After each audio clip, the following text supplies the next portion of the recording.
Bienvenue sur Africa 24 pour cette nouvelle édition du 12-15. Voici les titres de l'actualité.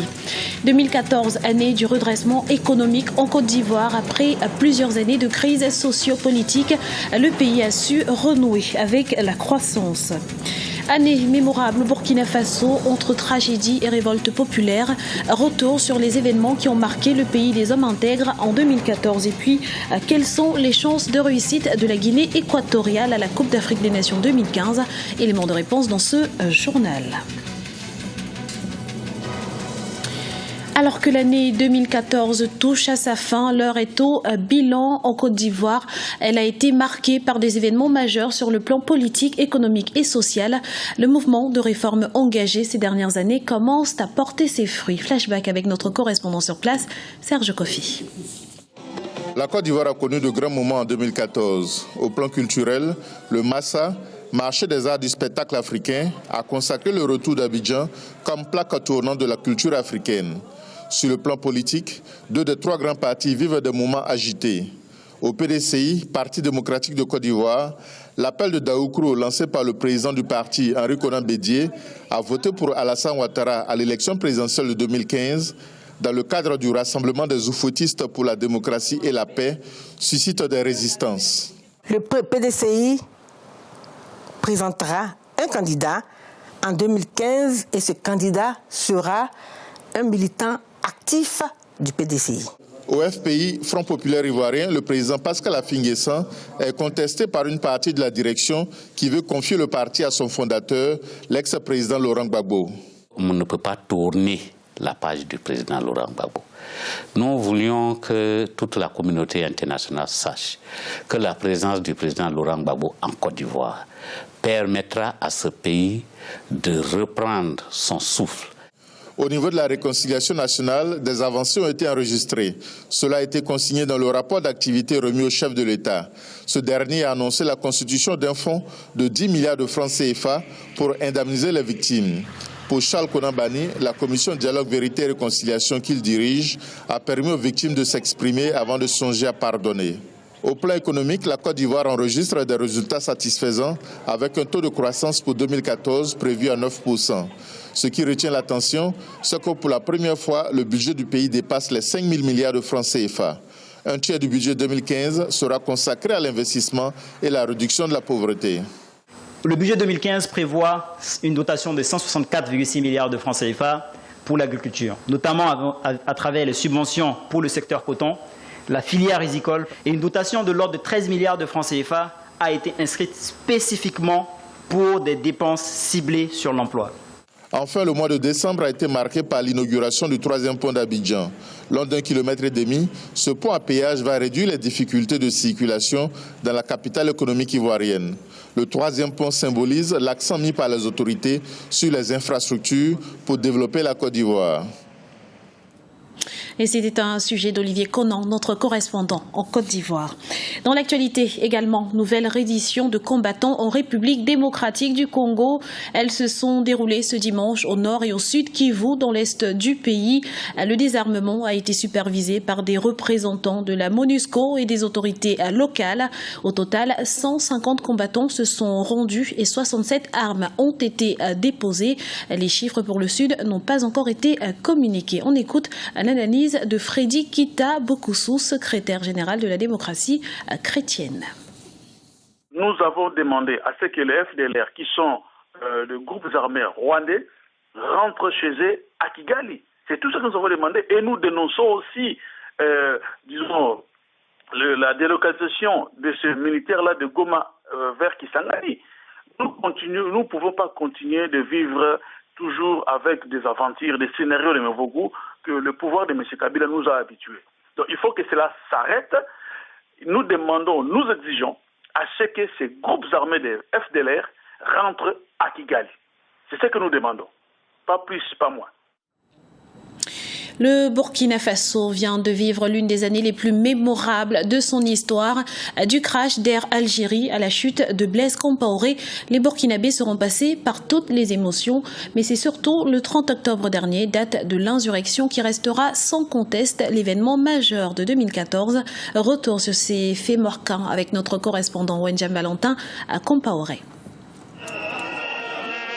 L'année 2014 au Burkina Faso a été incontestablement marquée par des troubles sociopolitiques avec pour corollaire une baisse de la croissance économique. Le 18 janvier 2014 marque le premier grand rassemblement politique de l'opposition pour contester la volonté de la modification de la Constitution, volonté affichée par l'ancien président du Faso. Le 30 octobre, à l'appel de l'opposition politique et une partie de la société civile, les populations prennent d'assaut l'Assemblée nationale pour empêcher la modification de l'article 37 de la Constitution. C'est ainsi que le 31 octobre 2014, suite à ce soulèvement populaire, le président Blaise Compaoré quittait le pouvoir après plus de 27 ans à la tête du pays des hommes intègres. Après d'âpres négociations, l'armée cède le pouvoir à Michel Kafando, qui promet d'apporter un souffle nouveau au pays. Le message du peuple est clair et nous l'avons entendu. Plus jamais d'injustice. Plus jamais de gabegie, plus jamais de corruption. Cette crise a eu un impact sur la croissance économique ainsi que les recettes fiscales du pays. Sur une prévision de 605 milliards, revue à 590 milliards, l'État ne pourra finalement mobiliser que 522 milliards de francs CFA. Vous savez que les investisseurs sont des gens qui anticipent. En observant la scène politique nationale, il y en a qui anticipent déjà et qui, on l'a remarqué surtout au niveau des importations, la courbe des importations a sensiblement baissé. Selon la charte de la transition, le mandat du président Kafando prend fin le 17 novembre 2015. Les institutions de la transition mises en place, le regard est donc tourné vers les élections de 2015. Mais au sein de la population, la grogne sociale est toujours forte. Et pour le président du Conseil national de la transition, il faut une trêve sociale pour une transition réussie et apaisée. Nous devons nous concentrer sur l'essentiel, à savoir l'organisation des élections de 2015. Lors de cette insurrection populaire, 24 personnes ont perdu la vie et 625 ont été blessées. Des biens publics et privés ont été saccagés. Une situation qui a plongé plus de 5000 salariés au chômage. Le coût des dégâts est estimé à environ 200 milliards de francs CFA. Du ballon rond à la politique, George Weah, ancienne star internationale de football, a été élu sénateur au Libéria ce dimanche. Avec 78% des voix, le leader du Congrès pour le changement démocratique, principal parti d'opposition, a largement dévancé Robert Sirleaf, qui briguait également la circonscription de Montserrado. Réaction de Djibril Traoré, membre de la Confédération africaine de football. Disons tout simplement que la victoire de George Weah n'est pas une victoire qui nous a surpris parce que déjà, depuis 15 ans déjà, George Weah est engagé politiquement dans son pays. Mais au-delà de cet engagement politique, déjà en tant que joueur, George Weah a été le porte-drapeau non seulement du Libéria, mais aussi de tout le continent africain. Imaginez seulement qu'il a été le premier et seul ballon d'or d'une manière générale. C'était en 1995 jusque-là. Et George Weah a rendu tellement de services à son pays quand il était joueur et sur le terrain et en dehors du terrain. Il a donc semé quelque chose qu'il est en train de récolter. Donc cette victoire de George Weah, c'est une victoire qui n'est pas du tout une victoire surprise. George Weah pourrait même devenir après autre chose que tout cela qu'un simple sénateur parce qu'il a su faire, il a aidé son pays et quand vous aidez votre pays, tôt ou tard, cela paye. Zoom à présent sur le groupe A de la Coupe d'Afrique des Nations à 2015. Abata, le Zalang national, tentera de sortir son épingle du jeu dans une poule composée du Burkina Faso, du Gabon et du Congo. Une tâche qui s'annonce difficile. Jean-Célestin Idjangué et Aminata Diak. Abata, le Zalang national de Guinée équatoriale, jouera dans une poule A des plus cohérentes avec le Burkina Faso, 58e nation au classement FIFA en 2014, 9 participations à la phase finale de la CAN et finaliste de l'épreuve en 2013. Les Panthères de Gabon avec 5 participations à la CAN et quart finaliste en 1996 et 2012. Puis le Congo qui compte 6 participations et vainqueur de cette épreuve en 1972 à Yaoundé, c'était au Cameroun, face au Mali par 3-2.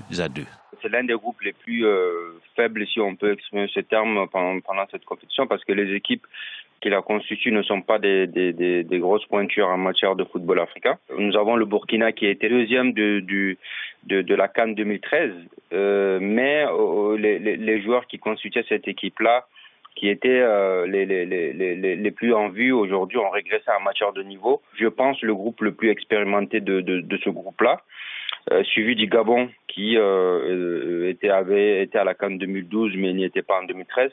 Mais ils sont revenus avec des nouveaux jeunes qui ont intégré la sélection, y compris les cadres. Et un revenant, le Congo, drivé par le sorcier blanc, et qui a pu quand même, malgré les péripéties pendant les éliminatoires, ils ont pu se qualifier. La Guinée équatoriale, 120e nation au classement FIFA 2014, aurait suivi la Coupe d'Afrique à la télévision, n'eût été le renoncement du Maroc à la dernière minute. Les Alliances nationales ne comptent en effet aucune participation à la Grande Messe continentale en 2012, une édition qu'elle a co-organisée avec le Gabon. Et l'invité surprise, si je peux le dire ainsi, parce que c'est à la dernière vue, la délocalisation de la CAN, que cette équipe est qualifiée en tant que pays organisateur. Je mets un peu la Guinée équatoriale au-dessous des trois autres équipes, parce qu'au moins ces équipes-là ont fait les 6 matchs des éliminatoires, ils ont pu faire quelques matchs amicaux. Donc en matière de compétition, ils sont un peu plus compétitifs que la Guinée équatoriale. Mais c'est vrai que c'est un groupe assez cohérent où il n'y a pas vraiment de stars à incontester, de joueurs stars, à part peut-être Aubameyang. Les Équato-Guinéens ne sont donc jamais parvenus à obtenir leur qualification. Mais les hommes d'Andoni et Goïcochea, depuis leur réintégration au titre du pays organisateur le 14 novembre dernier, sont décidés à faire de la CAN 2015 une grande fête du ballon rond à l'échelle continentale, soutenue par près de 700 000 spectateurs qui composent la population de ce pays d'Afrique centrale. La CAN 2015 se déroulera du 17 janvier au 8 février en Guinée équatoriale. C'était le journal de la rédaction. Nous vous remercions de l'avoir suivi. Dans un instant, une nouvelle édition du 12-15 sur Africa 24.